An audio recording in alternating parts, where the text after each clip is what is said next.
सिद्धेभ्यः ॐ नमः सिद्धेभ्यः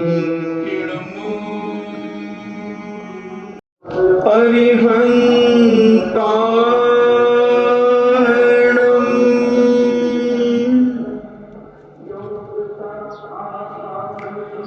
इणमो सिद्धाणम्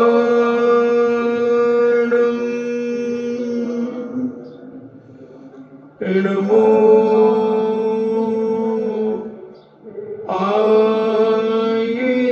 आयर्याणम् नमो आयर्याणम् इणमो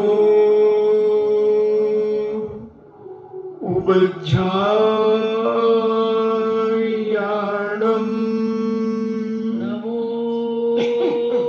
उवज्जायाणम् इणमो लोये सव्यसाभूणम्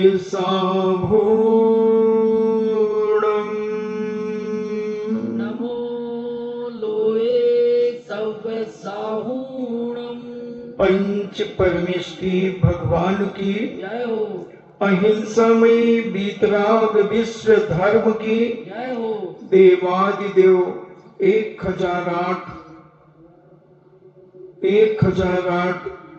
आदि ब्रह्मा ऋषभ देव भगवान की जय हो, देवादिदेव 1008 घोर उपसर्ग विजेता श्री पार्श्वनाथ भगवान की जय हो, देवादिदेव 1008 शासन नायक बाल ब्रह्मचारी भगवान महावीर स्वामी की जय हो, परम पूजनी आचार्य श्रोमणि गुरुवर श्री कुंद कुंद महामुनिराज की जय हो, परम पूजनी आचार्य श्रोमणि गुरु नाम गुरु आचार्य ज्ञान सागर जी महाराज की जय हो, परम पूजनी आचार्य श्रोमणि गुरुवर श्री विद्यासागर जी महामुनिराज की जय हो, परम पूजनी निर्यापक श्रमण मुनि श्री सुधा सागर जी महाराज की जय हो, परम पूजनी 3,9 करोड़ महामुनिराजों की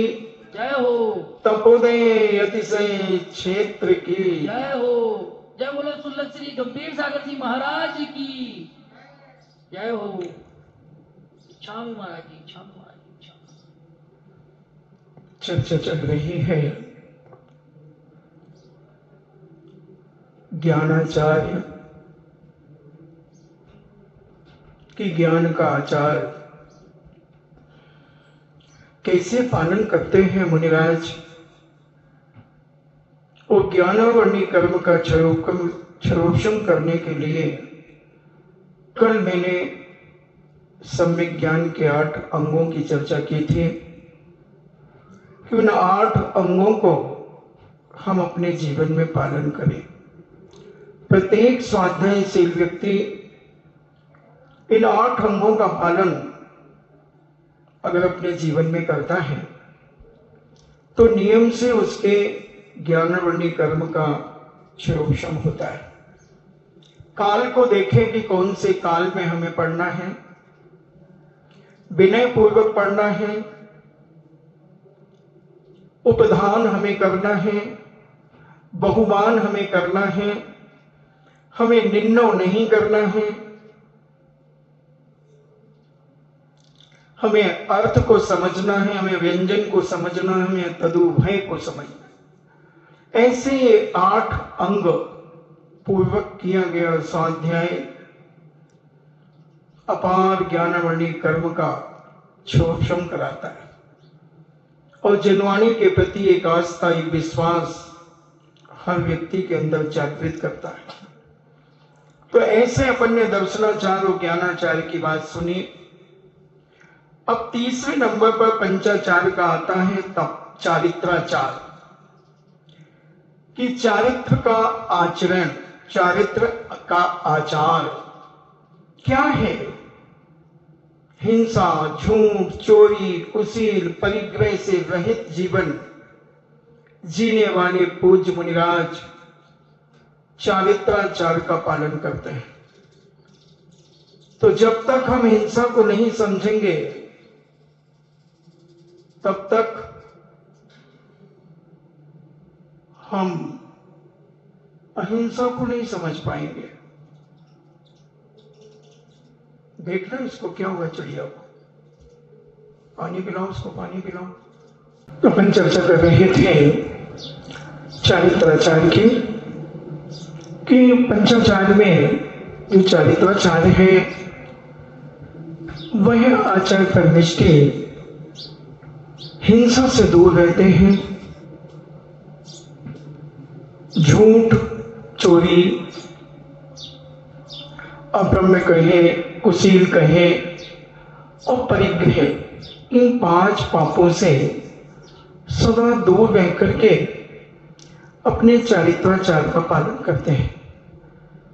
और हिंसा आप सब जानते हैं, उस हिंसा से रहित होकर के जो अहिंसा महाव्रत हो जाता है, जो पूर्ण स्थावर उत्कृष्ट जीवों की हिंसा मन वचन काय से जो पूज्य मुनिराज त्याग कर देते हैं, उनका अहिंसा महाव्रत हो जाता है जीवन पर्यंत के लिए।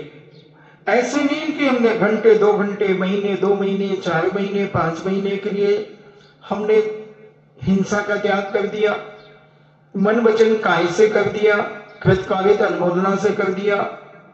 नहीं, जीवन पर्यंत मन वचन काय से, कि जीवन पर्यंत हम एक इंद्रिय से लेकर संगी पंचेंद्रिय जीवों की हिंसा नहीं करेंगे।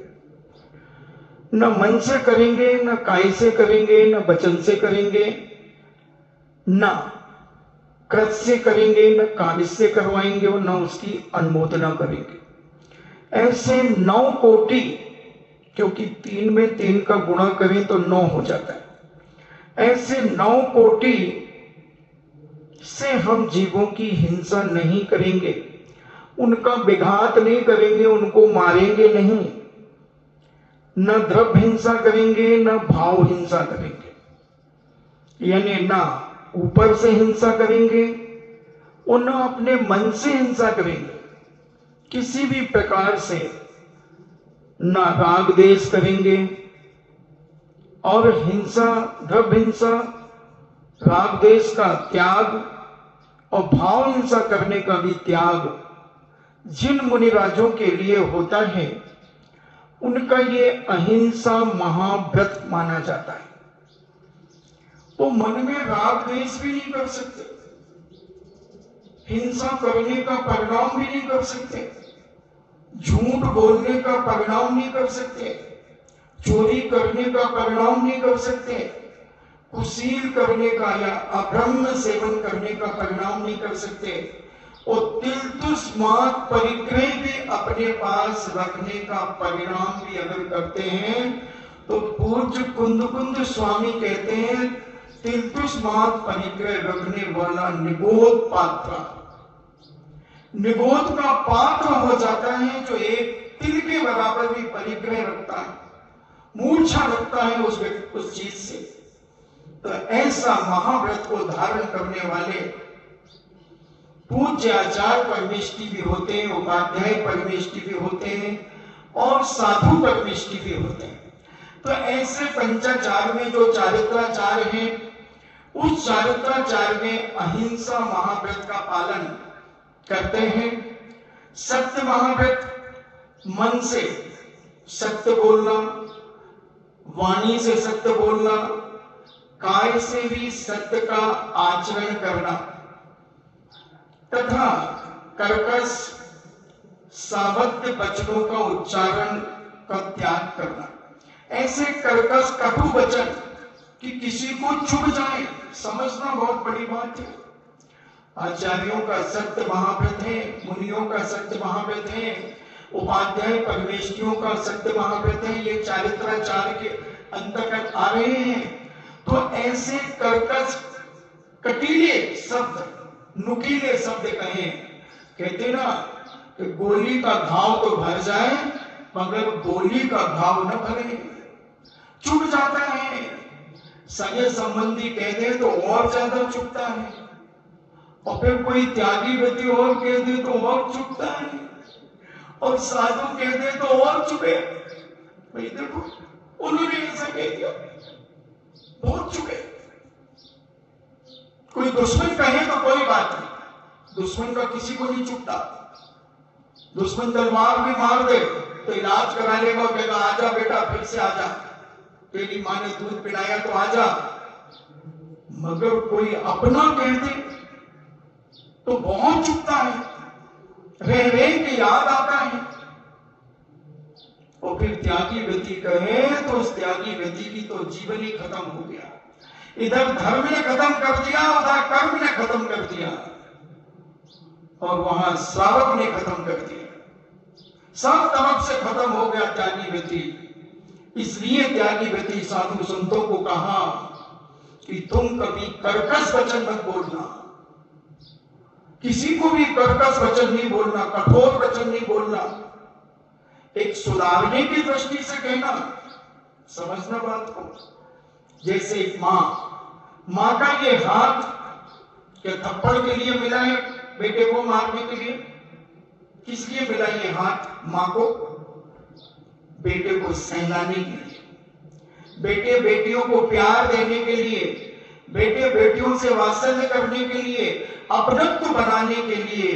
मगर कभी कभी ये हाथ थप्पड़ का बन जाता है जब घर की मर्यादा के विरुद्ध कोई बेटा बेटी चलने लगता है, घर की मर्यादा के साथ साथ धर्म के विरुद्ध, न्याय और नीति के विरुद्ध जब परिवार का कोई व्यक्ति चलता है तो घर का बड़ा व्यक्ति उसे थप्पड़ भी मार देता है।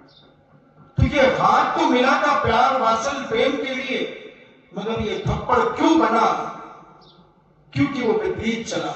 उसी प्रकार साधु संत भी कभी कभी कठोर वचन बोलते तो हैं। जैसे कुमार मटके में थाप मारता है तो अंदर हाथ पसार के ऊपर मारा चोट। जैसे वो एक लकड़ी का हथौड़ा होता है उसके पास चपटा सा, और वो उसमें टक टक टक टक करता रहता है, नीचे से हाथ लगाता रहता है।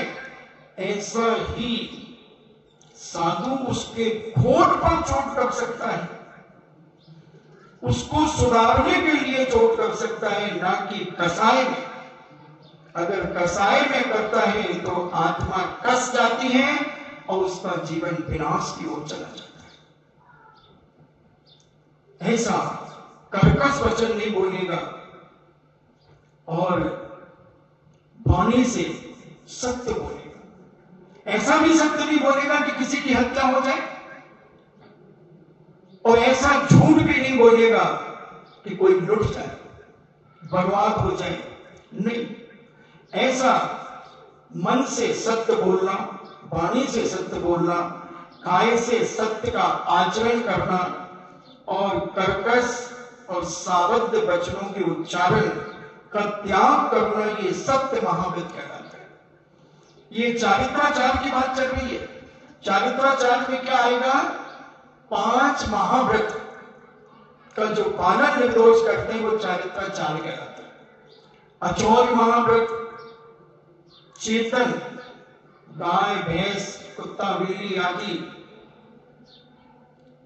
और अचेतन घर मकान दुकान सोना चांदी हीरे मोती आदि।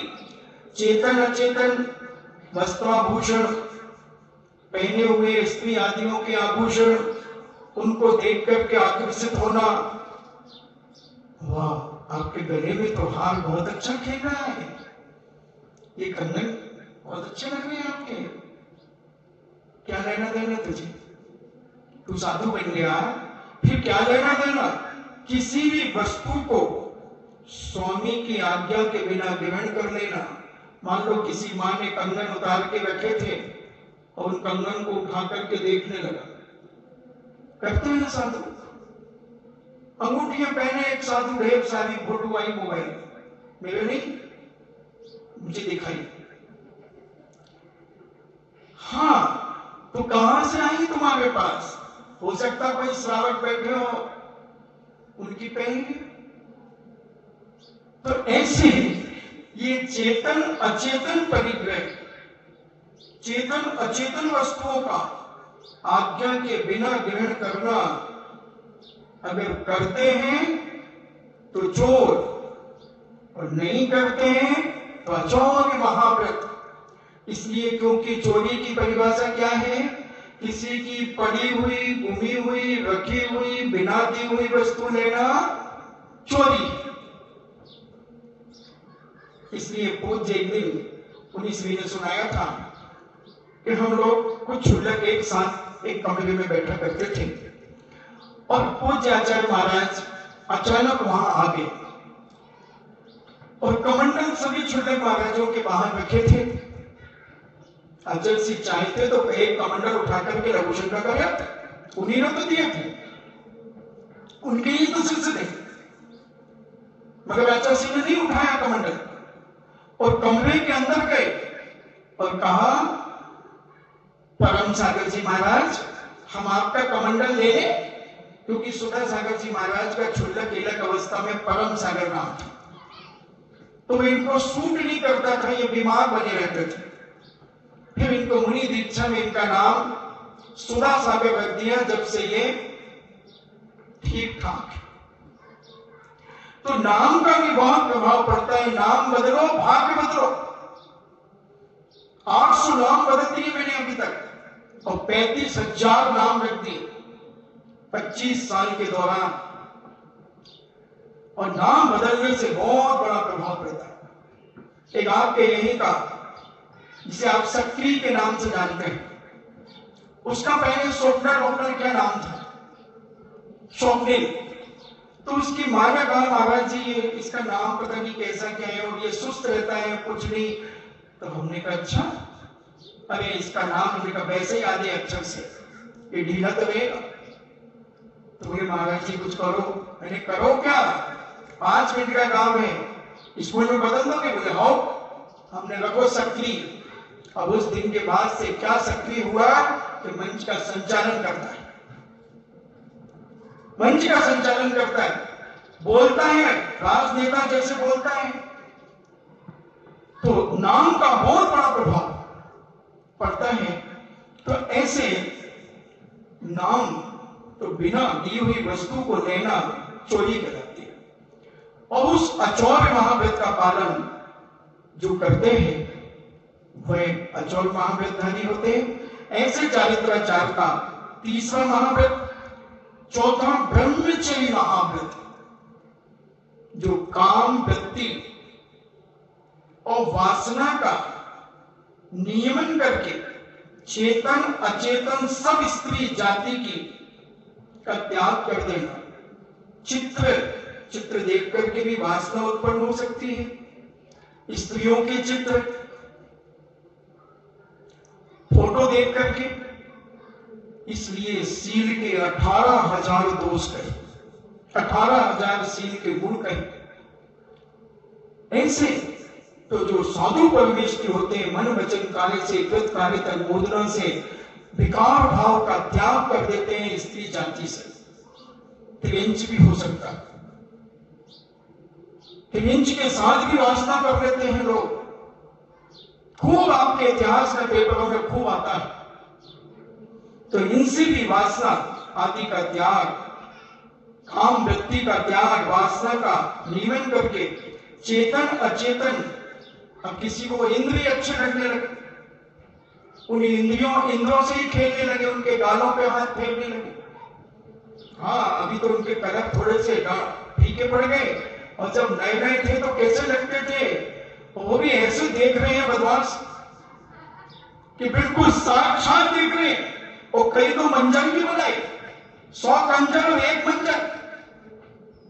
उनकी आंखें ऐसी लगती है बिल्कुल बोलने वाले हैं, और कई तो ऐसे बिल्कुल साक्षात जैसे भगवान को देख रहे हो।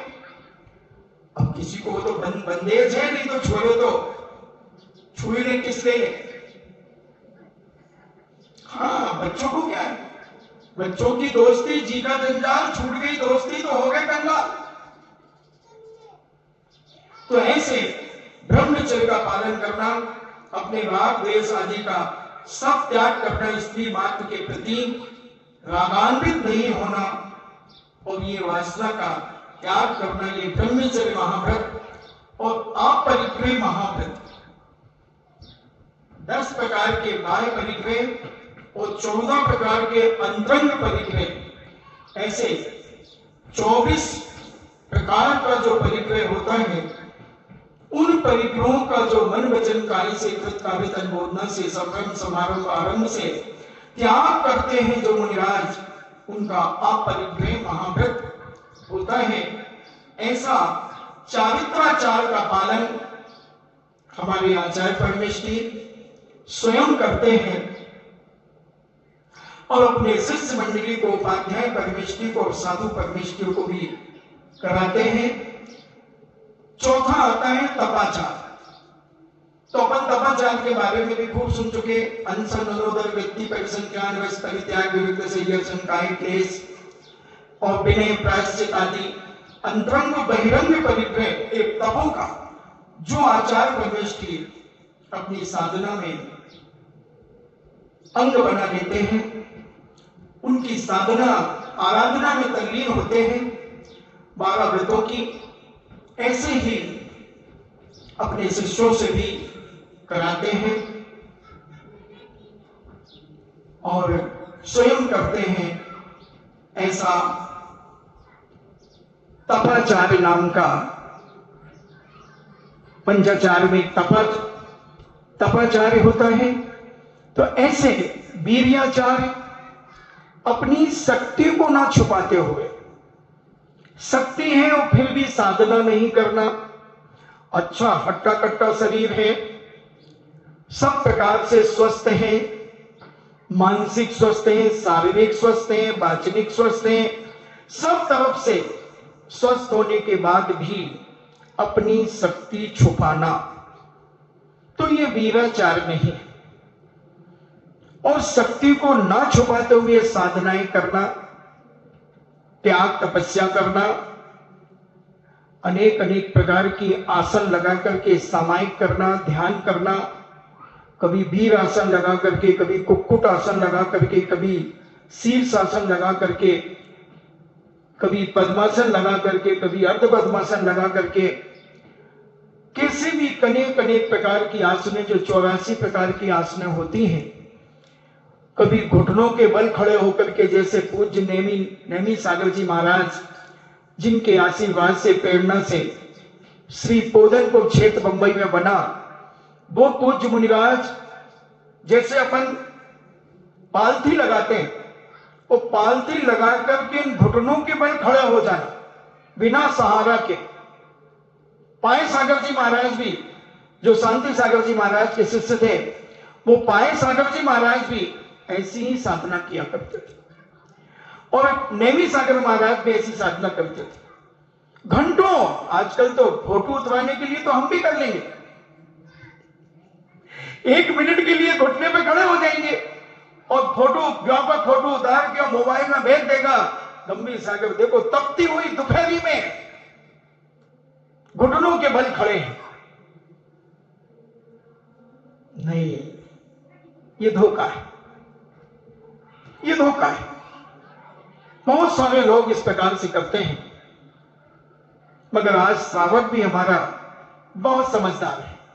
श्रावक भी मिट्टी और कांच का नहीं बना है, वो भी जानता है कि आजकल मोबाइल में, व्हाट्सएप में बहुत साफ साफ बातें नहीं आती, बहुत अभिशाप से युक्त बातें आती हैं, बहुत सारी चीजें। मगर वो पूज्य महाराज घंटों घंटों खड़े रहते थे घुटने के बल और अपने ध्यान करते रहते थे, अपनी साधना करते रहते थे। हमारे पूज्य समाधि सागर जी महाराज ने भी कभी कभी पहले की है, दीवार का सहारा लेकर कोशिश करते थे, मगर ज्यादा देर बिना सहारे के नहीं हो पाते थे, मगर उन्होंने किए। और ऐसे पुराने साधु संतों ने अनेक अनेक प्रकार से, पूज्य आचार्य महाराज कई बार 36 घंटे तक शमशान में बैठे रहे। केकड़ी के पास, केकड़ी गांव से थोड़ा सा आगे शमशान है। तो पूज्य आचार्य महाराज और एक छुल्लक जी उनके साथ थे। बस दोनों आचार्य ज्ञान सागर जी महाराज के शिष्य थे। हाँ हाँ, कोई बात नहीं, कोई बात नहीं, कन्या को तो उनकी ट्रेन आ रही है, अपन को मालूम है, अपन ने तो बहुत बड़ा बैरियर लगा दिया। हाँ, करो करो करो। और तो दोनों महाराज शाम को केकड़ी नगर में प्रवेश किया और समाज अजश्री थोड़ी देर बैठ गए, सब धीरे धीरे चले गए। आधा पौन किलोमीटर दूर वो शमशान होगा। आचार्य का मन हुआ और आचार्य उस शमशान में चले गए। ठंड का समय था और चले गए और वो शमशान में जाकर के खड़े हो गए। ठंड में बहुत जल्दी दिन डूब जाता है, अंधेरा हो जाता है। तो छुल्लक जी महाराज अपना दुपट्टा ओढ़ करके उनके साथ बैठे और आचार्य श्री खड़े। श्रावक जब भोजन पानी करके आए तो देखा महाराज नहीं है। महाराज कहां गए? महाराज कहां गए? महाराज कहां गए? हमने भी सोचा हमारे श्रावक कस्टमर कहां गए, तो हमने फिर इधर नजर डाली। हमने कहा अच्छा यहां भी बैठा।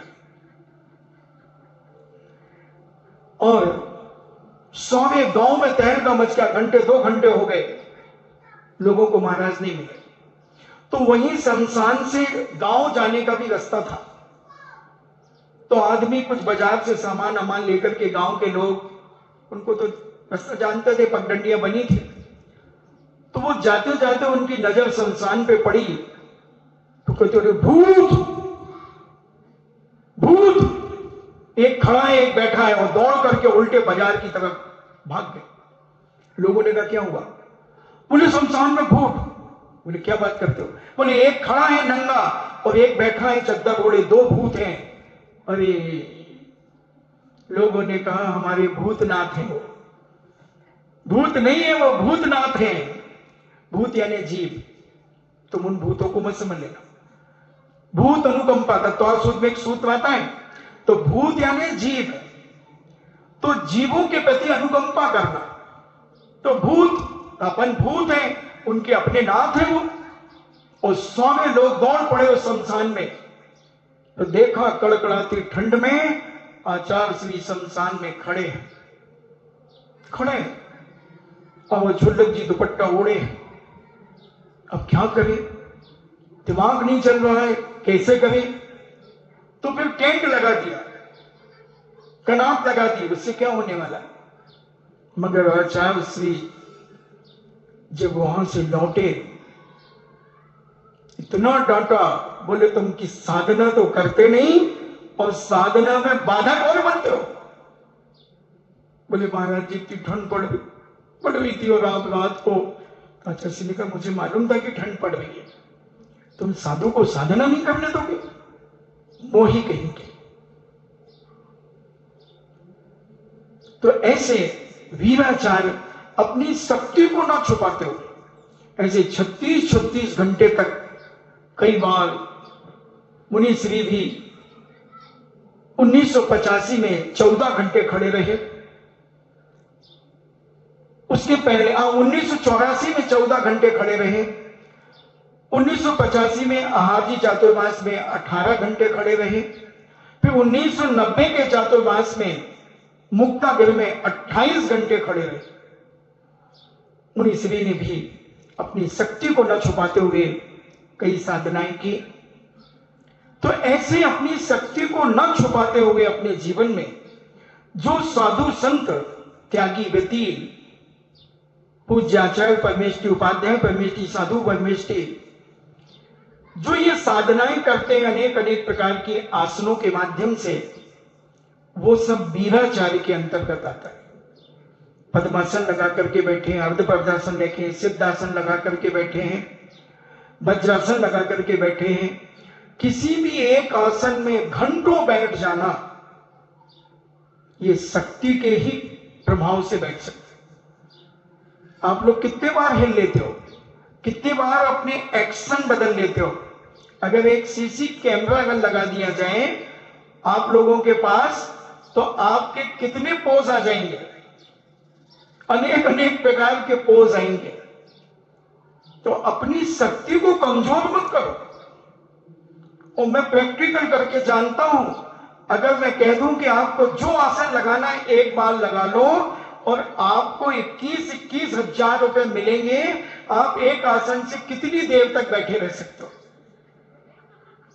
इसी दोनों तरफ की सभाओं में जो कहते हैं कि महाराज जी हम तो 10-15 मिनट में हमको हिलना डुलना ही पड़ता है, मेरा दावा है कि एक घंटे तो हाथ मूंछ के बैठी रहेंगी। कोशिश हिलने की भी होगी तो देखेंगी कोई देख तो नहीं रहा। 21,000 मिलना है, 10-15 साड़ियों का जुगाड़ है।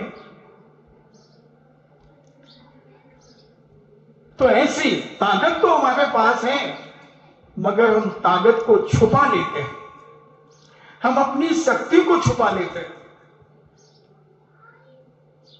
शक्ति को छुपा लेते हैं। सबकी ताकत है कि हम शाम को पानी त्याग कर सकते हैं। महाराज जी मगर हम 10 बजे तक पीते हैं, महाराज हम 8 बजे तक पीते हैं। क्यों? हम तो 11 बजे तक पीते हैं बस। महाराज रात को 11 बजे तक? नहीं नहीं, आहार तक, फिर उसके बाद नहीं पीते, 24 घंटे तक नहीं पीते। तो हम भी आदमी हैं, तुम भी आदमी हो, तुम किसी के आदमी हो, हम समाज के आदमी हैं। मगर शक्ति तो सबके पास है, मैं जानता हूं। जैसे हमने कई बार उदाहरण दिया कि पानी पीने की भी फुर्सत नहीं होती, कभी कभी ग्राहक कितने रहते हैं, और सेठ जी का मान लो 8 बजे तक पानी पीने का नियम है, 8 के बाद पानी नहीं पीते। और इतनी ग्राहकी थी कि एक गिलास पानी भी पीने की फुर्सत नहीं थी, क्योंकि लॉकडाउन खुला था और 8 बजे दुकान बंद करना थी। और चारों तरफ से ग्राहक आए थे, गांव के आसपास के छोटे छोटे गांव से आए थे, और वो कह रहे थे सेठ जी बाद में करना, सेठ जी पहले हमें 50 पैकेट प्रकाश के, 500 विमल, 100 रजनीगंधा, बिस्टल 10 पैकेट, कैंची 20 पैकेट, पनामा 5 पैकेट, 4 मीनार 10 पैकेट, कैप्टन, बिस्टल, बिल्स, सिगार, दुनिया की। और सेठ जी फटाफट नोट कर रहे, और ये निकाला, ये पैक करके, ये विमल के थैले में भर के ये, और इधर ये दिया, और पानी की गला सूख रहा है, और लगे रहो। और 8 बज गए। अब ग्राहकी थोड़ी कम हुई, सेठ जी ने सुराही उठाई और गिलास भर तो लिया, मगर इतनी बड़ी घड़ी भी टांगी थी। अब वो घड़ी पे ठीक 8 बजे कांटा पहुंच गया। अब सेठ जी कहते हैं हटाओ चल। फिर छुटपुट ग्राहकी बची, उनको दे दा करके 8:45 बजे शटर गिरा दिया, ताला लगा दिया, घर गए। क्यों? आज चेहरा उतरा क्या बात? नहीं कोई बात नहीं, ठीक है।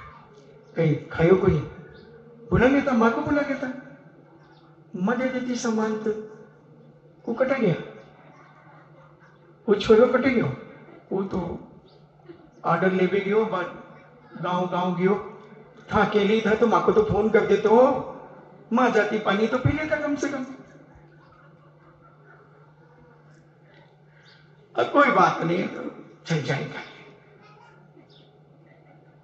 मुंह धो लो, हाँ मुंह धो लो, ठंडा पानी, एक जग पानी से मुंह धोया, कूलर चालू कर दिया, लेट गया। निकल गई रात। कहां गई, कहां से आ गई वो शक्ति? शक्ति तो है। इसलिए जैनाचार्यों ने कहा, संत महंत भगवंतों ने कहा कि तुम अगर अपने जीवन में शक्ति छुपा करके काम करते हो तो तुम वीराचार के अंतर्गत नहीं आओगे। अपनी शक्ति को न छुपाते हुए तुम अपनी साधना करो, तुम वीराचार का पालन करने वाले कहलाओगे। ऐसे पंचाचार का पालन करने वाले पूज्याचार्य परमेष्ठी स्वयं करते हैं और अपने शिष्यों को पालन कराते हैं। उपाध्याय परमेष्ठी को भी, क्योंकि उपाध्याय परमेष्ठी आचार्य परमेष्ठी से छोटे होते हैं।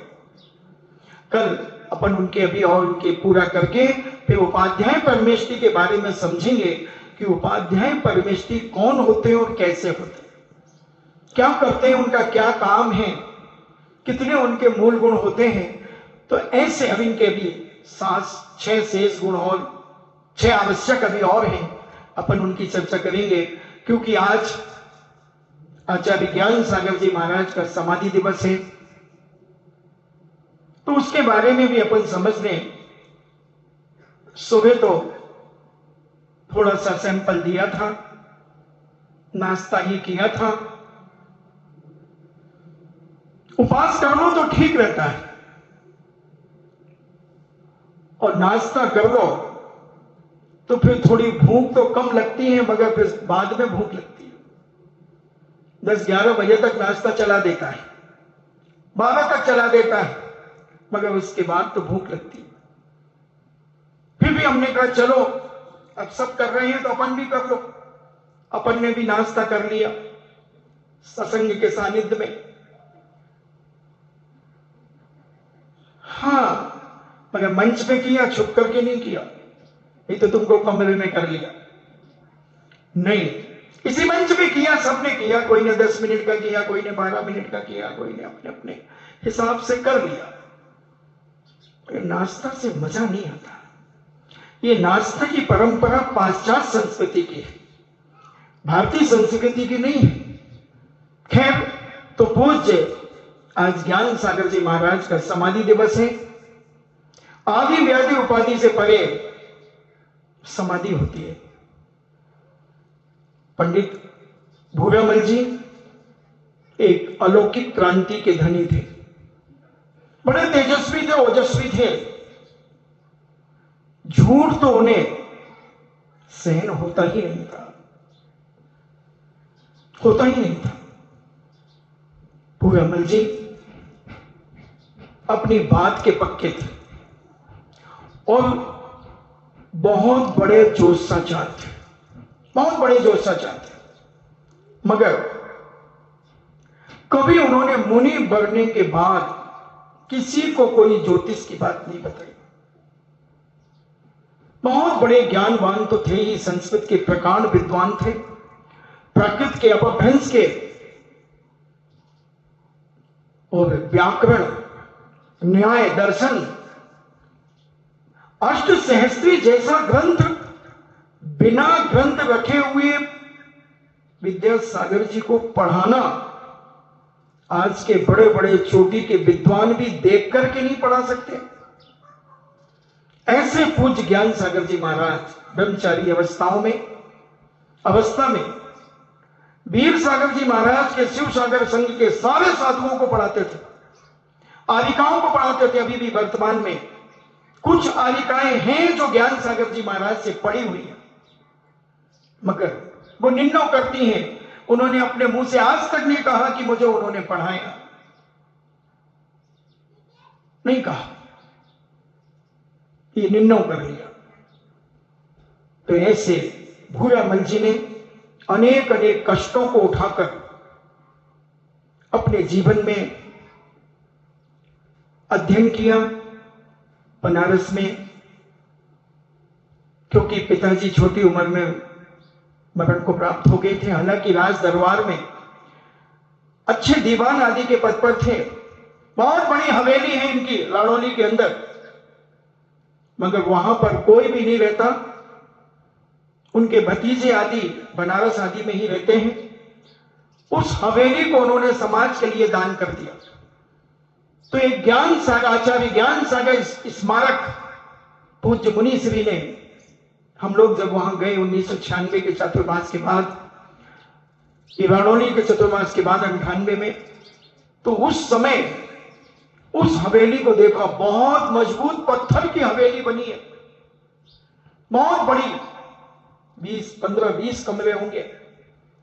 और उसमें आचार्य ज्ञान सागर जी महाराज के बचपन से लेकर के समाधि तक के मार्बल के स्टेचू बना करके और सारा व्यवस्थित करके ज्ञान सागर स्मारक उसे घोषित कर दिया। ज्ञान सागर जी महाराज पर बड़ी बड़ी पीएचडियां हुई, बड़े बड़े शोधकर्ताओं ने पीएचडी की, उनके साहित्य के ऊपर, जयोदय महाकाव्य पर, वीरोदय महाकाव्य पर, सुदर्शनोदय महाकाव्य पर, ऐसे लगभग 30 ग्रंथ ज्ञान सागर जी महाराज ने अपनी लेखनी से लिखे। जोशाचार्य थे, 1994 के चातुर्मास में माधवलाल जी गदिया काफी बुजुर्ग थे। वो बैठते थे मेरे पास तो बोले, महाराज आपके दादा गुरु की एक बात सुनाओ। मैंने कहा सुनाओ। तो बोले कि एक दिन हम लोग सब बैठे थे और ज्ञान सागर जी महाराज भी बैठे थे और बोले, देखो मेरे पास एक ऐसा युवा आएगा, ऐसा युवा आएगा, मैं उसे दीक्षा दूंगा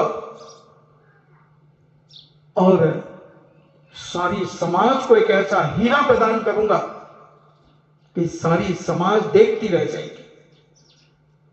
तो बोले, हम लोगों ने कहा कि महाराज तुम्हारे इतने बुढ़ापे में कौन तुमसे दीक्षा जबान लेगा, कौन आएगा? बोले आएगा।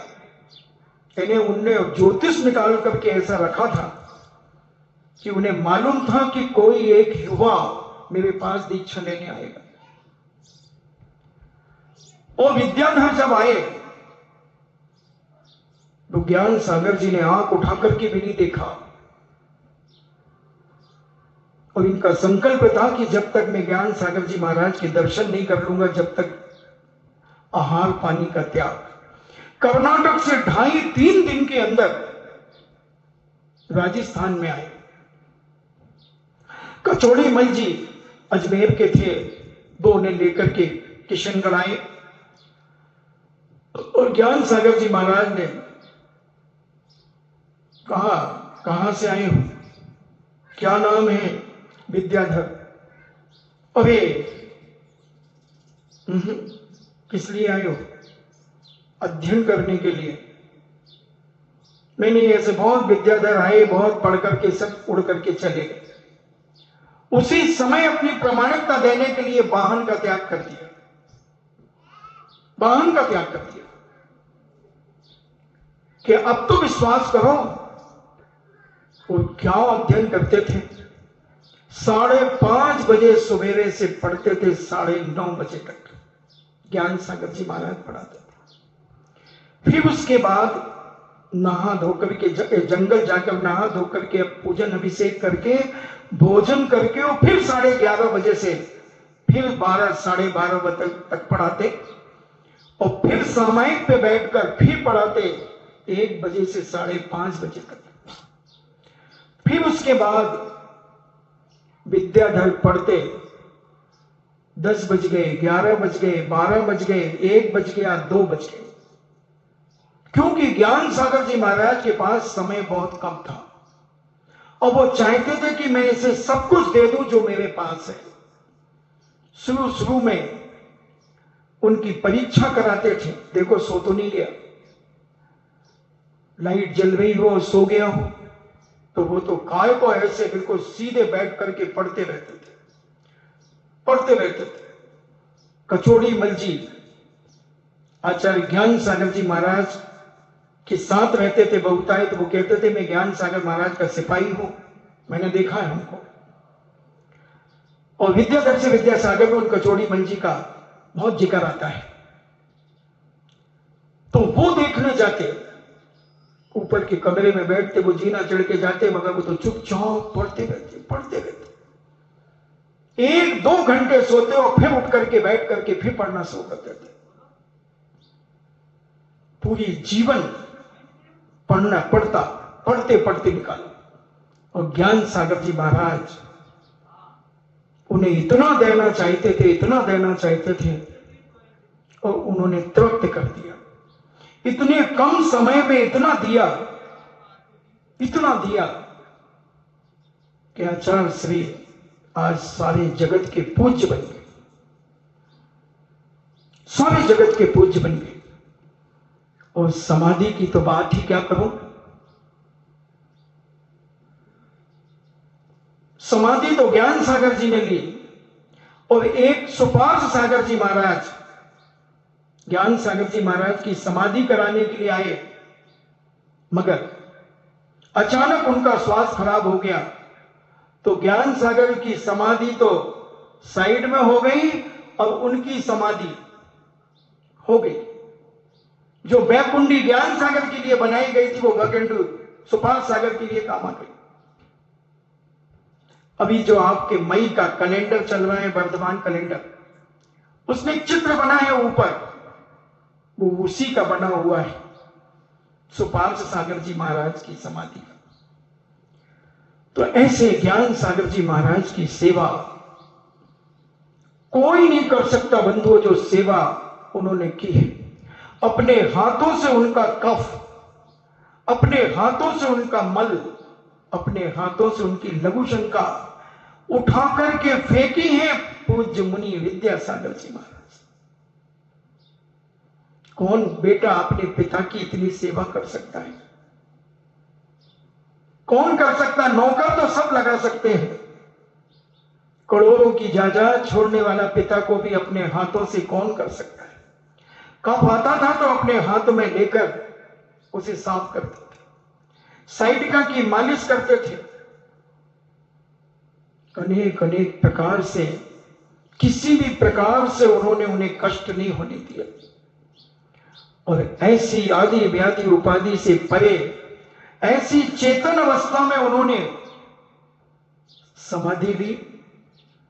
भागचंद सोनी नसीराबाद आए हुए थे, प्रतिदिन आते थे और देखते थे। और जिस दिन समाधि अंतिम दिन चल रहा है, चौथे दिन ऐसी भयंकर गर्मी में, उस समय रोहिणी तप रही थी, रोहिणी तप रही थी। और भागचंद सोनी प्रतिदिन आया करते थे, जिनका आधा अजमेर था, प्रतिदिन आते थे नसीराबाद और ज्ञान सागर जी महाराज से चर्चा करके जाते थे, क्योंकि विद्वान थे। जितने भी हमारे सच्चे बड़े बड़े सेठ हुए, ये सब स्वाध्यायशील थे, 2-2, 3-3 घंटे स्वाध्याय करते थे। चाहे हुक्मचंद कासनीवाल हो इंदौर के, चाहे भागचंद सोनी हो, चाहे नसीराबाद के एक ब्यावर के रानीवाला सेठ हो, और चाहे नसीराबाद का सेठी परिवार हो जिनको मैं जानता हूं। ऐसे उनके जो बड़े बड़े सेठ थे, सारे स्वाध्यायशील थे। मंदिरों में सात सभा होती थी, विद्वानों के साथ बैठकर के तत्व चर्चा होती थी।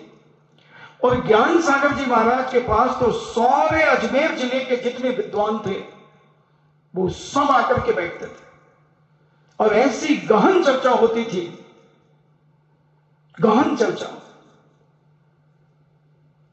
बहुत गहराई से। और ज्ञान सागर महाराज बड़े हंसते हंसते, मीठी मीठी चिकोटी लेकर के तत्व के मर्म को समझाते थे। एक व्यक्ति छगनलाल जी पाटनी, बिल्कुल पढ़े लिखे नहीं थे, उन्हें अपना नाम भी लिख करके नहीं आता था ढंग से, मगर तत्व की चर्चा में इतने मास्टर थे कि तुम कहीं से भी उनसे बात कर लो, वो उत्तर देंगे, क्योंकि इतनी चर्चाएं उन्होंने ज्ञान सागर जी महाराज के साथ सुनी थी, की थी, और इतना ज्ञानवान हो गए थे, मगर पढ़े लिखे कुछ भी नहीं थे। तो ज्ञान सागर जी महाराज पढ़ाना भी जानते थे कि कैसे पढ़ाया जाता है, कैसे रटाया जाता है, कैसे इसे चारित्र में आगे बढ़ाया जाता है। विद्यासागर जी यानी विद्याधर केवल ज्ञान के प्रपासु थे, ज्ञान लेने आए थे, मगर 11 महीने के अंदर उन्हें दीक्षा के लिए तैयार कर दिया। और दीक्षा का विरोध हुआ, जबरदस्त विरोध हुआ, पंपलेटबाजी कर दी लोगों ने कि भरी जवानी में 21 साल 11 महीने के जवान को आप कैसे सीधी मुनि दीक्षा दे रहे हो। मगर ज्ञान सागर जी महाराज कहते हैं कि मैंने अपने धर्म कांटे में इसे तौल लिया है, इसे दुनिया की कोई ताकत विचलित नहीं कर सकती। और अच्छे हट्टे कट्टे जवान, गोरे नारे, अभी बुढ़ापे में जब 72 साल 73 साल की उम्र में इतने सुंदर हैं, तो 22 साल की उम्र में कैसे होंगे? क्या घुंघराले बाल, क्या घुंघराले बाल। बड़ा गर्व था ज्ञान सागर जी महाराज को, बड़ा गर्व था। लोगों ने अनेक प्रकार से पर्चेबाजी की, मगर वो कहते हैं तुम्हारी उपेक्षा से मुझे कोई फर्क नहीं पड़ता, क्योंकि मैं दुनिया से कोई अपेक्षा नहीं रखता हूं। मैं अपने आप में अपने शिष्य को तोल चुका हूं। सारी दुनिया एक तरफ हो जाए और अगर तुम विरोध करोगे तो मैं मंदिर के अंदर दीक्षा दे दूंगा। मुझे कोई जरूरी नहीं कि मैं मंच में दीक्षा दूं। इतने निर्भीक क्रांतिकारी थे, ऐसे क्रांतिकारी थे। और जब लोगों ने कहा कि क्षुल्लक दीक्षा दे दो, एलक दीक्षा, बोले नहीं, दीक्षा तो दूंगा, मुनि दीक्षा दूंगा, मंच पे नहीं तो मंदिर के अंदर दूंगा, कमरे के अंदर दूंगा तो मुनि दीक्षा। क्योंकि मैं जौहरी हूं, ये हीरा है, मैंने इस हीरे को परख लिया है और जौहरी कभी फेल नहीं होता। एक बार एक विदेशी आए, जौहरी बाजार की बात है, और ऐसा एक मिस्री का एक डायमंड बना करके लाया, मिस्री का। और जौहरी की दुकान पर गया, बोले साहब ये इतने कैरेट का है, इसे आप खरीदेंगे? वो भी जौहरी था, वो परीक्षा करने आया था। तो उन्होंने कहा हां बैठो, एक गिलास पानी लाओ। और टेबल पे पानी रखा और उन्होंने वो डायमंड उस पानी में डाल दिया। जो विदेशी जौहरी था वो कहता है सेठ जी ये क्या कर रहे हो? बोले कुछ नहीं, भी थोड़ी देर में बात करता हूं। और वो घुलने लगा, दिख रहा था उसमें घुलते हुए। बोले ये आपका डायमंड घुल रहा है। उन्होंने हाथ मिलाया और कहा थैंक यू, आप भी बहुत बड़े जौहरी हैं। तो जौहरी की पहचान करता है। एक बार ज्ञान सागर जी महाराज अजमेर की लाल रसिया में बैठे कुछ लिख रहे थे। तो उस लाल रसिया में बहुत सारे विदेशी आते हैं। सुबह सुबह का समय था, तो लोग अर्घ्य चढ़ा रहे थे। कोई बादाम चढ़ा रहा था, कोई चावल का अर्घ्य चढ़ा रहा था, कोई श्रीफल चढ़ा रहा था। और भागचंद सोनी भी ज्ञान सागर जी महाराज का पूजन कर रहे थे। तो वो चांदी का श्रीफल चढ़ा रहे थे। तो वो विदेशी खड़ा खड़ा देखता है। अब उसने अपना बैग खोला और उसमें से एक दारू की बोतल निकाली 3X। अब उसने भी ऐसे ऐसी घुमाई और ज्ञान सागर जी महाराज के पास रख दी। ज्ञान सागर जी महाराज ने ऐसे देखा और उसे 3 बार आशीर्वाद दिया। और भागचंद सोनी ने जब अर्घ्य चढ़ाया जयमाला का, अर्घ्य चढ़ाने के बाद भागचंद सोनी को आंख उठा करके नहीं देखा।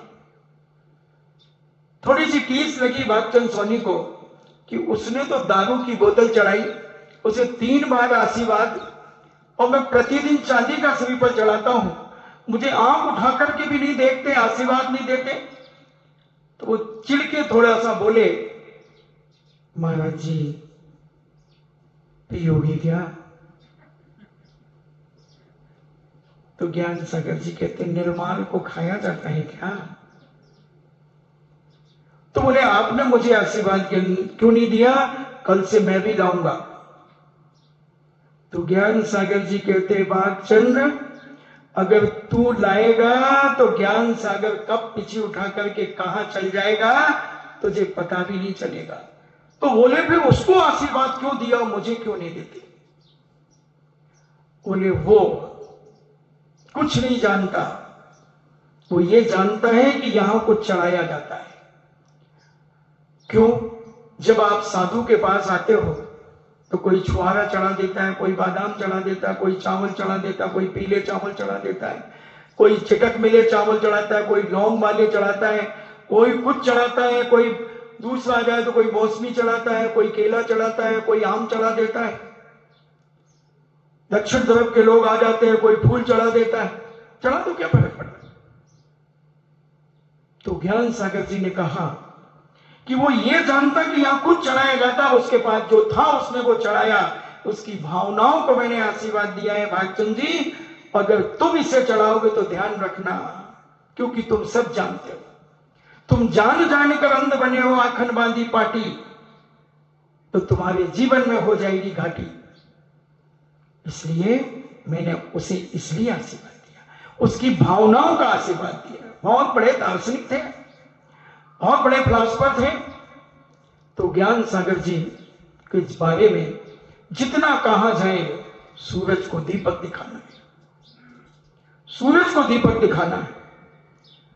और उनकी प्रतिकृति अपन आचार्य विद्यासागर जी महाराज को देख ही रहे हैं कि रग रग में ज्ञान सागर जी महाराज विद्यमान है। मैंने बहुत सारे साधुओं को देखा, बहुत कम साधु हैं जो अपने गुरु का नाम लेते हैं। समाधि के बाद तो बहुत ही कम लोग लेते हैं, मगर आचार्य विद्यासागर जी महाराज जब भी मंच पे बैठते हैं तो अपने गुरुवर मुनिवर ज्ञान सागर जी महाराज की जयकारा जरूर बोलते हैं। इतनी आस्था, इतनी श्रद्धा, इतनी उनको आस्था और विश्वास है। 47 वर्ष पूरे होने के बाद भी पूज्य आचार्य ज्ञान सागर जी महाराज को आचार्य विद्यासागर जी महाराज अपने रग रग में बिठा ले। उन्होंने जो कहा था वो उन्होंने पूरा किया। ज्ञान सागर जी महाराज ने कहा था, विद्यासागर जी, संघ को गुरुकुल बनाना, छोटी छोटी आरिकाएं बनाना। और आचार्य श्री ने आज 350 दीक्षाएं लगभग दे दी, और 500 कम से कम ब्रह्मचारी आज भारत में उनके घूम रहे होंगे। 700-800 ब्रह्मचारियां, कितने पंचकल्याणक, क्या क्या नहीं कराया। प्रतिभा स्थली, गौशालाएं, आज लाखों गायों की मौत के घाट से बचा दिया। जो बूचड़ खाने में कटने जा रही थी, ट्रक के ट्रक रुकवाए लोगों ने, और गौशालाओं में जो आचार्य श्री के आशीर्वाद से गौशालाएं चल रही हैं, उन सारी गौशालाओं में वह गाय रोक दी जाती है। अनेक अनेक प्रकार के उपकार। अगर ज्ञान सागर जी महाराज नहीं होते तो विद्यासागर जी महाराज दीक्षा तो लेते, क्योंकि उन्हें वैराग्य तो था, मगर कहां लेते। अलग निरंजन, आगे डब्बा पीछे इंजन, अलग निरंजन ले लेते, दीक्षा तो ले लेते, मगर तुम्हारे नमोस्तु के पहले ही पीछे ठोकना शुरू कर देते। आजा, आओ, तुम भी आओ। महाराज शिखर जी की वंदना की थी, हमारी कमर में दर्द है, घूम, 3 पिछले, धम धम धम। खूब साधु करते। मैंने खुद अपनी सगी आंखों से देखा, जब मैं दीक्षा के पहले सम्मेद शिखर गया, नाम लेने से कोई मतलब नहीं, खूब पिछी लगा रहे बैठे बैठे। मैंने कहा ये धूल चढ़ा रहे अपनी के पिछी लगा रहे, तो क्या क्या नहीं होता। गंदोदक पिलावे होते कहीं पर बैठ करके। एक और बात ध्यान में आ गई, कह दो, जो आज पूज्य मुनि श्री शांति सागर शांति धारा की बात जो सुधा सागर जी महाराज ने विख्यात की, इसके पहले हमारे दादा गुरु ने शांति सागर, इस शांति धारा का महत्व प्रकट किया था। 1998 में जब हम सीकर में चातुर्मास कर रहे थे, एक 65 साल का एक युवा ही कहूंगा मैं, 65 साल का युवा जो हट्टा कट्टा था, हाइट में 5 फुट 2-3 इंच का होगा, बड़ा गठीला बदन, वो मेरे पास आए। एक स्वामी महाराज बोले आपको एक आपके दादा गुरु की बात सुनाता हूं। मैंने सुनाओ। बोले बहुत गरिमापूर्ण है, बहुत गरिमापूर्ण है। मैंने कहा सुनाओ। और मैंने कहा सुनाओ भाई, गरिमापूर्ण बात है तो सुनाओ। बोले मैं आज उनके ही आशीर्वाद से जीवित हूं, नहीं तो मैं मर जाता। मैंने कहा क्यों मर जाते, तुम तो इतने हट्टे कट्टे हो, बढ़िया हो। बोले सुनो, मेरी मां के 7 बेटे होकर के मर गए थे, बेटे बेटियां, और मेरी मां अपने परिवार में उपेक्षित थी। कोई इज्जत नहीं थी मेरी मां की, कोई गरिमा नहीं थी मेरी मां की, किसी प्रकार से कोई उनकी इज्जत नहीं करता था। तो उस समय चंद्र सागर जी महाराज हमारे उस गांव में आए, तो और भी संघ था। तो चंद्र सागर जी महाराज एक शुद्ध जल का त्याग कराते थे। शुद्ध जल का त्याग यानी बाहर का नहीं खाना, ऐसे लोगों के हाथ के पानी आदि नहीं पीना, होटल आदि का नहीं खाना, क्योंकि पहले मशक में पानी आता था। मशक होते ना, जो जानवर भैंस आदि मर जाती हैं, तो इनकी चमड़ी का एक मशक बनाते थे, उसको सील करके, और उसमें पानी भर करके नाली साफ हो करते थे। और क्या हुआ, तो उन्होंने वो त्याग कराया, वो शुद्ध जल से शूद्र जल बन गया। उसकी घटना भी है कि एक बार पूज्य महाराज जा रहे होंगे, और वह व्यक्ति चमड़े का पानी में भर करके, और कहीं पानी उड़ेल रहा था टंकी में पानी। तो महाराज ने कहा क्या कर रहे हो, तो बोले कुछ नहीं, पानी ला रहा हूं, और उनके यहाँ भोज है तो उस पानी वहां ले जा रहा हूं। तो बोले भैया शुद्ध जल तो पिया करो, शुद्ध जल। तो उन्होंने कहा महाराज जी छानते हैं इसको, छान करके ही पिलाते हैं। बोले ये चमड़े में पानी आता है, शुद्ध जल पियो। तो वो शुद्ध जल से शूद्र जल हो गया, शुद्ध जल की बात थी, तो वो उन्होंने त्याग कराया। अब वो महिला आहार देकर के आई थी, जिसके 7 बच्चे होकर के मर गए थे, बड़ी उपेक्षित थी, देवरानी जेठानियां थी, और जिसके ऐसी घटना हो जाए तो देवरानी जेठानियों की तो ऊपर उसकी दादागिरी चलती है, और वो बेचारी बड़ी दीनता से घर में रहती थी। सोचा कि चलो आहार दे दें, नगर में महाराज आए हैं गांव में, उसने आहार दे दिया। महाराज ने शुद्ध जल का त्याग करा दिया। जब वो घर गई तो उसकी देवरानी जेठानियों ने पूछा इतनी देर से क्यों आई। बोले महाराज को आहार दिया। क्या नियम लिया। बोले शुद्ध जल का त्याग। बोले कौन परवाएगा तेरा, आगे पीछे तो कोई है नहीं, तेरी संतानें तो है नहीं, बड़ी आई, जब वापस करके आ। अब सारे सामायिक पे बैठ गए थे मुनिराज, पंडित भूरा बंजी बैठने वाले थे, और जैसे ही वो आई, यहां कहा जा रही है, चलो सब महाराज बैठ गए सामायिक पे। वो रोने लगे। बोले क्या बात हो गई, क्यों रो रही है। बोले मैं नियम वापस करने आई हूं। बोले कोई बनिए की दुकान है क्या, सामान लेकर के वापस करने आ गई, कोई तेजबल की दुकान है क्या। तेजबल तो बेचारा वापस कर ले, वो तो सब वापस कर ले, जो भी, हाँ भैया ले चले जा, उठे से ले, उठे से।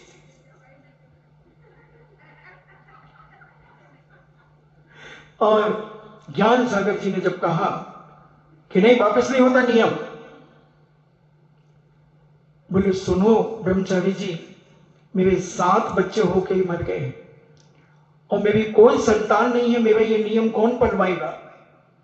ज्ञान उस समय ब्रह्मचारी अवस्था में थे, तो उन्होंने कहा, एक नजर देखा और कहा जा तेरी संतान होगी, जा तेरी संतान होगी। वो महिला एकदम कपकपाने लगी। उन्होंने कहा जा कह दिया ना, चल उठ। और कुछ पुण्य योग से ऐसा निमित्त बना कि उनकी 9 महीने के बाद संतान हुई, मगर वो संतान ऐसी अष्टावक्र थी, हाथ पैर उसके बिल्कुल आड़े तिरछे थे, ऐसे उंगलियां, पैर, कमर आदि सारे अष्टा पूरे अंग आड़े तिरछे थे। 45 दिन के बाद जब वो उसके साथ एक महिला साथ में आई और एक श्रीफल लेकर के मंदिर जी में चढ़ाया, गुरुमल जी वहीं मंदिर में बैठ करके अपना लेखन कार्य किया करते थे। और जैसे ही वह पलटी तो ब्रह्मचारी को देखा, तो ब्रह्मचारी ने देखा कि इसकी आंखों में आंसू है। बोले बहन क्यों रो रही है? आज तो तेरे बड़े सौभाग्य का दिन है कि तूने 45 दिन के बाद जिनेन्द्र भगवान के दर्शन किए अपने पुत्र के साथ। बहुत ज्यादा फूट फूट करके रोने लगी। बोले हुआ क्या, रो क्यों रही है? उसने बच्चा उनके सामने रख दिया तो देखा कि बच्चा अष्टावक्र है। गुरुमल जी ने कहा अच्छा इसलिए रो रही है, कोई बात नहीं, ठीक हो जाएगा, चिंता मत कर। किसी दिन शांति धारा करा लेना और गंधोदक लगा करके कपड़े से ढाक करके सुला देना, 2 घंटे बाद खोल लेना, ठीक हो जाएगा। वो और रोने लगी। बोले कोई नहीं करेगा, किसी को विश्वास नहीं हमारे घर में धर्म का। उन्होंने कहा जाओ मैं देख लूंगा। कुछ दिनों के बाद जब उन्हें समय जैसा मिला और स्वयं ने शांति धारा की, और शांति धारा करने के बाद स्वयं गंधोदक ले गए और उस बच्चे के ऊपर लगाया और कपड़े से उड़ा दिया और कहा 2 घंटे के पहले खोलना मत। और 2 घंटे के बाद जब उस बच्चे का कपड़ा हटाया, बच्चे के जो अष्टावक्र अंगोपांग थे बिल्कुल सर्वांग सुंदर हो गए, सर्वांग सुंदर हो गए। और ये घटना मुझे परमानंद मोदी, सीकर में जिनके बेटों के आज मोदी टेंट हाउस के नाम से जाने जाते हैं, परमानंद जी अभी कुछ साल पहले मरे, उन्होंने ये घटना मुझे सुनाई। फिर मैंने कहा कि महाराज को भी सुनाओ, और जब महाराज को सुनाई तो महाराज ने फिर उस शांति धारा को पढ़ा, एक एक बीजाक्षर को उन्होंने चिंतन और मनन किया और उसको मनन करके फिर सारी जनता को शांति धारा का महत्व जो बताया। तो आज सारा भारत क्या कहूं, विश्व में जितने जहां जहां जैनी है, अमेरिका में, लंदन में, न्यूयॉर्क में, हॉलीवुड, कहां कहां से लोग शांति धारा कराते और अनेक अनेक प्रकार के फायदे इस शांति धारा से होते हैं। कैंसर जैसी बीमारियां, ट्यूमर जैसे बीमारियां ठीक हो गई। कोटा के अंदर, जयपुर के अंदर, अनेक अनेक जगह अब तो शांति धारा जैन समाज का एक ऐसा ढाल बन गया है कि कोई भी काम करने के पहले हर सज्जन व्यक्ति जो साधु पुरुष है, जो धर्म के प्रति आस्था विश्वास रखता है, वो शांति धारा सबसे पहले कराता है। हजारों फायदे। तो ये ज्ञान सागर जी महाराज ब्रह्मचारी अवस्था से इस शांति धारा का महत्व बताया करते थे।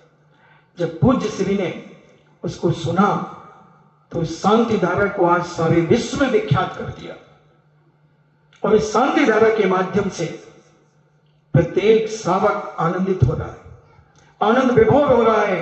तो ऐसा हम अपने जीवन में समझे और जाने। बंधुओं, ज्ञान सागर जी महाराज का जीवन बड़ा अलौकिक था, बड़ा क्रांतिकारी था।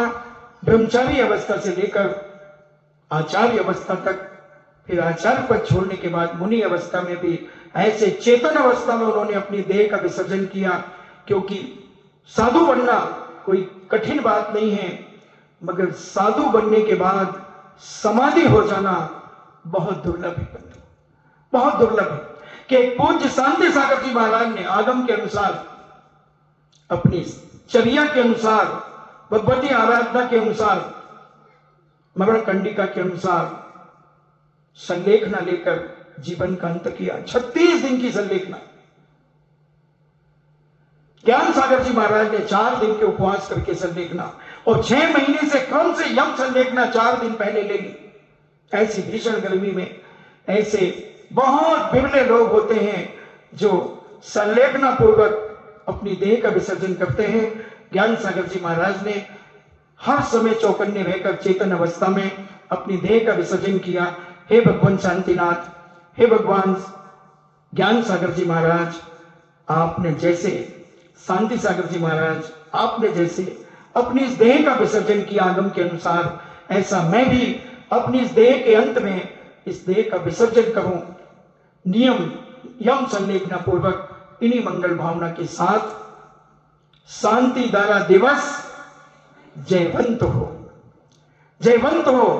क्योंकि आज, वैसे तो कल बोलना था, मगर आज पंडित भूयामल ने भी शांति धारा को पुनः लोगों को याद दिलाई थी, तो उस वजह से शांति धारा दिवस जयवंत हो, शांति धारा दिवस जयवंत हो। इन्हीं मंगल भावना के साथ जिनवाणी स्तुति।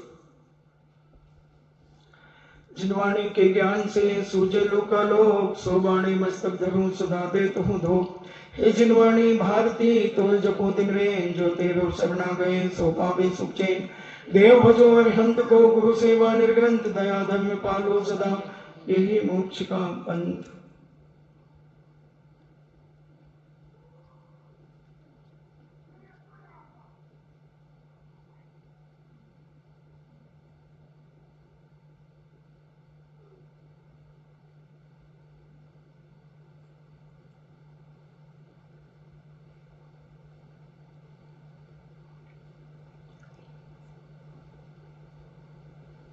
परम पूजनी द्वादशांग जिनवाणी माता की। सुत देवता, सुत देवता, सुत देवता, जैनम जेतु शासनम, जैनम जेतु शासनम, जैनम जेतु शासनम।